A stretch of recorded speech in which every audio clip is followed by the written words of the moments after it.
Welcome to Tribune News on Q, your go-to afternoon news source only here at Daily Tribune. We're live at Daily Tribune's Facebook page, Tribune Now on YouTube, and Daily Tribune Official on TikTok. For today's headlines, the Bureau of Immigration said on Monday that those implicated in the flood control corruption scandal who are outside the country and remain at large can now be considered fugitive.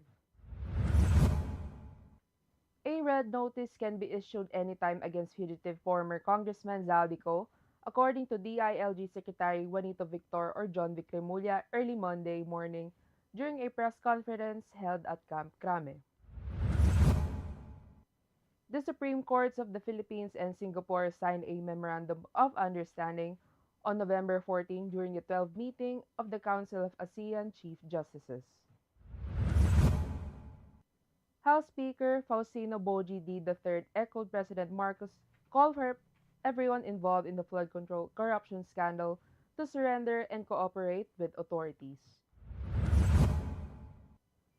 Quezon City reports 10,256 dengue cases from January 1 to November 20, with 44 deaths mostly among children, as authorities continue mosquito control and the DOH urges vigilance for symptoms.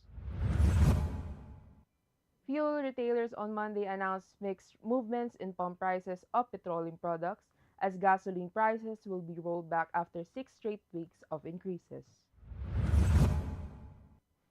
F1 driver Max Verstappen dominated the Las Vegas Grand Prix on Saturday, 22nd November, cruising to victory as McLaren teammates Lando Norris and Oscar Piastri were disqualified. Longtime celebrity couple Loisa Andalio and Ronnie Alonte are set to tie the knot following the confirmation of their engagement.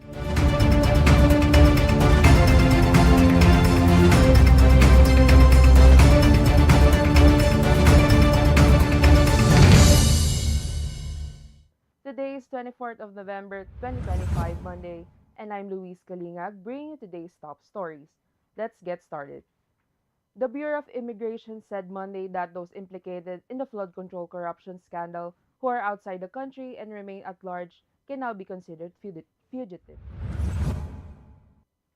BI spokesperson Dana Sandoval said that four are reportedly outside the country, including former Representative Zaldico, whose whereabouts cannot be located.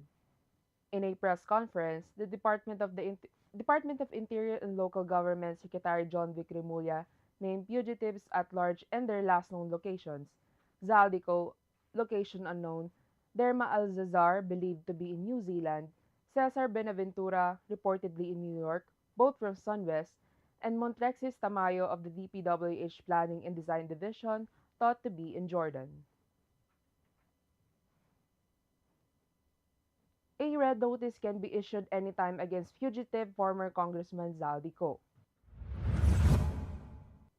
This was announced by Department of the Interior and Local Government Secretary John Vic Remulla early Monday morning during a press conference held at Camp Crame.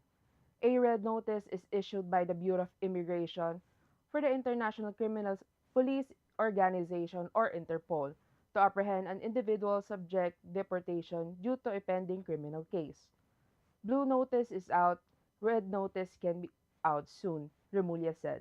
He added that Co and 17 others, including officials of the Department of Public Works and Highways, are being hunted over irregularities in flood control projects in Oriental Mindoro. The Supreme Courts of the Philippines and Singapore signed a Memorandum of Understanding on November 14 during the 12th meeting of the Council of ASEAN Chief Justices.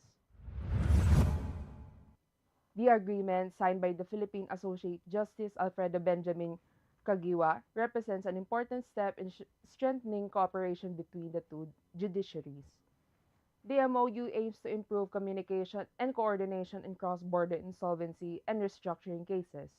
It is designed to make handling these cases faster and more efficient when they involve both countries.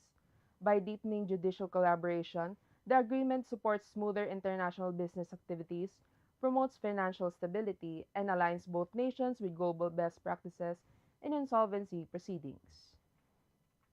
House Speaker Faustino Boji III echoed President Marcos's call for everyone involved in the flood control corruption scandal to surrender and cooperate with authorities. D. A fellow member of the Partido Federal ng Pilipinas, made a statement Monday morning, November 24, after Malacanang announced that 7 suspects were already in custody. We support the President's call for all those involved to cooperate and turn themselves in. This is also a reminder that anyone hiding or obstructing the investigation will be held accountable under the law, Lee said. Quezon City has recorded 10,256 dengue cases from January 1 to November 20, including 44 deaths, mostly among children aged 1 to 10.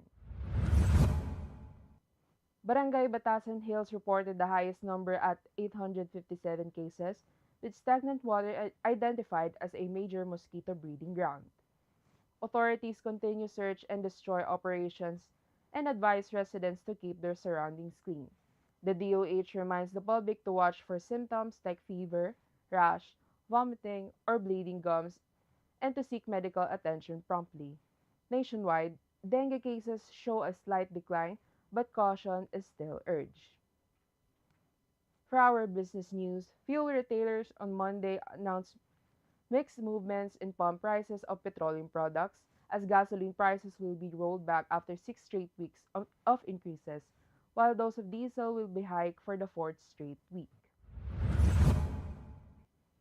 Shell Pilipinas Corp announced it will cut gasoline prices by 20 centavo per liter while increasing diesel prices by 60 centavo and kerosene by 1.30. Clean Fuel, which doesn't sell kerosene, will apply the same price changes for gasoline and diesel. All firms will implement the adjustments at 6 a.m. on Tuesday, November 25, except Clean Fuel, which will roll out the changes at 4:01 p.m. the same day. Meanwhile, the Philippine Stock Exchange Index dropped to 5,931.70, falling by 65.43 points or 1.09%. This means most of the biggest companies in the market pulled prices downward today. In contrast, the all shares index rose to 3,485.19, up by 66.67 points or 1.95%, showing that many smaller or mid-sized companies performed better even as the main index fell. Financials, holding firms, property, and services all declined, showing weakness in banks, conglomerates, real estate, and service-related companies. Industrial mining and oil managed to post gains, helping balance some of the market's losses. For our sports news, F1 driver Max Verstappen dominated the Las Vegas Grand Prix on Saturday, 22nd November, cruising to victory as McLaren teammates Lando Norris and Oscar Piastri were disqualified after post-race checks found their skid blocks below minimum depth.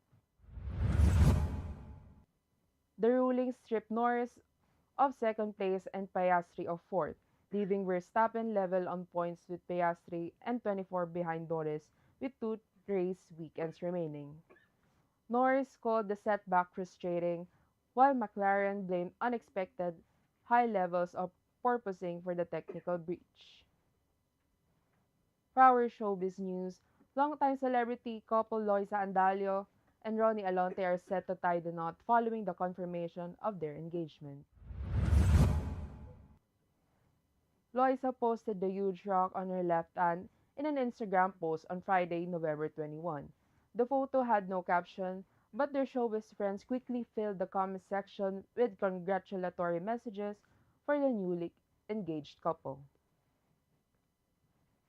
For this afternoon's trivia, Katribu, did you know President Ferdinand Marcos Sr. invited the lords and ladies of the Philippine businesses to the Maharlika Hall in Malacanang Palace to a dialogue to reform the private sector.